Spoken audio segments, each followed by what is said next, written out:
crucible is cooled off, I'm going to take it using the crucible tongs,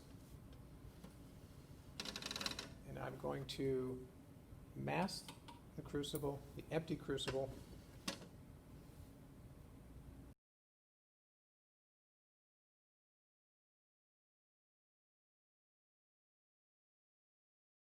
I'm going to add approximately 2 grams of this metal carbonate. Now, we're not sure which one this is. I know which one it is because it's on the label. You don't know which one it is. Approximately 2 grams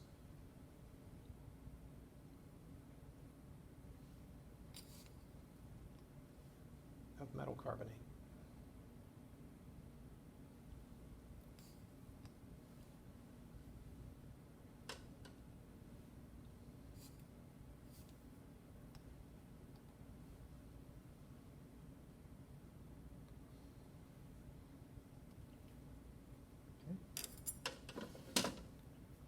We're going to allow that to stabilize a little bit.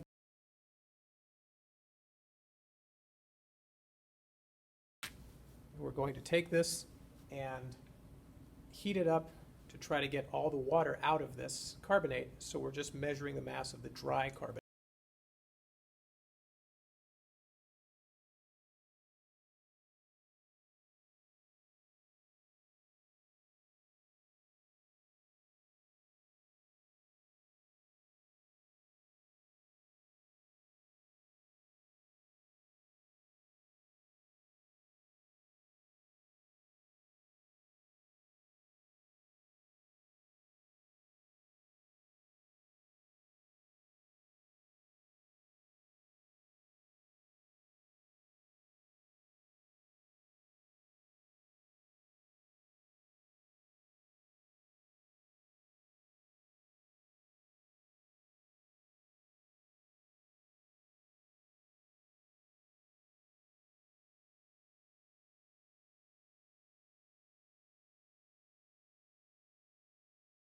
So what we're going to do now is take this dry metal carbonate. We're going to add the contents of this. Now this is the metal carbonate that had the water removed. We're going to go ahead and put that into a 400 milliliter beaker. We're going to add 200 milliliters of water because we want to put that dry carbonate into solution. And we are going to dissolve that metal carbonate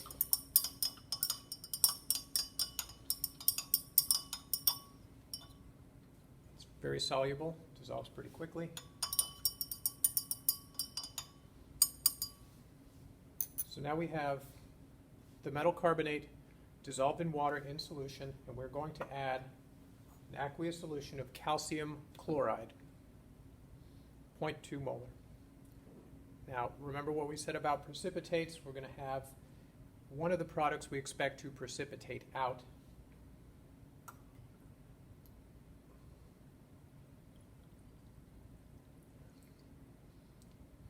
And you can see from the color change that there is a precipitate that formed.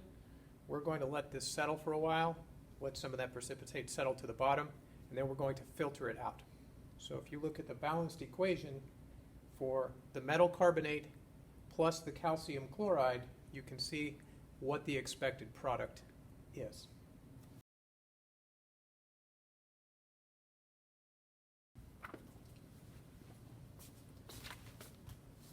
So we are just going to take the mass piece of filter paper,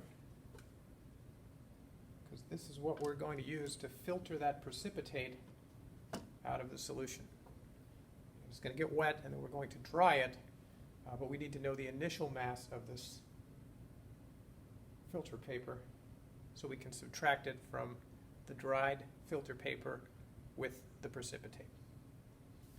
So now what we're going to do with this precipitate that's settled into the beaker is we're going to filter it out. So we're going to put our funnel, some filter paper. I'm going to wet the filter paper down just to kind of get it to stick to the funnel.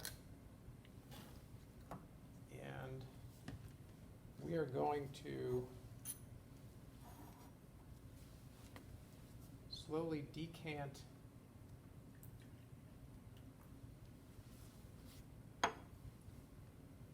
this precipitate, or this solution, I should say, through the filter. We're looking to see, make sure that what's coming through the filter is clear. We want all of the precipitate, all of the solid, to stay in the filter.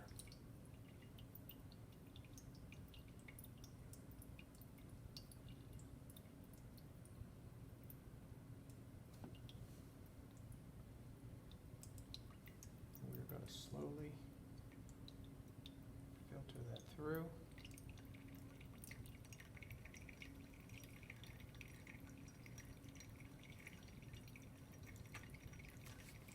Continue to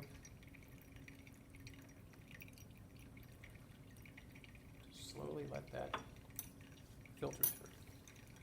We come back, we'll be almost finished filtering it through, and we'll take it from there.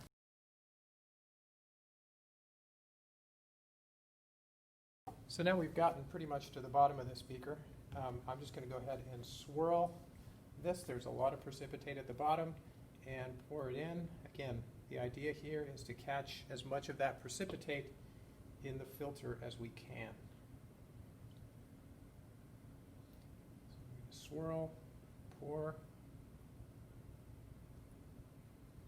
and it's still coming out pretty clear at the bottom. I'm going to go ahead and rinse this out because there's still some solid, still some precipitate here.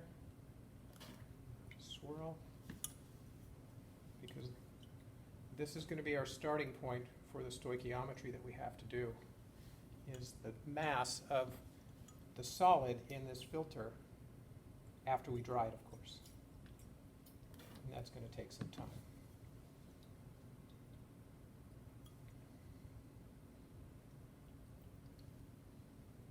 All right, so we're going to let that finish filtering through.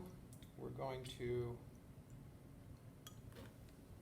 dry the filter paper and the contents, and then we'll take the mass of that precipitate.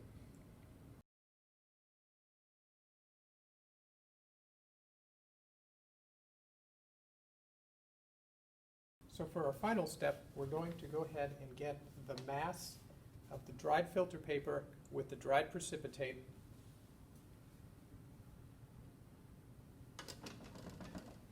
That will allow us to use stoichiometry to figure out the molar mass of the original carbonate, and that'll tell you which metal was in that carbonate.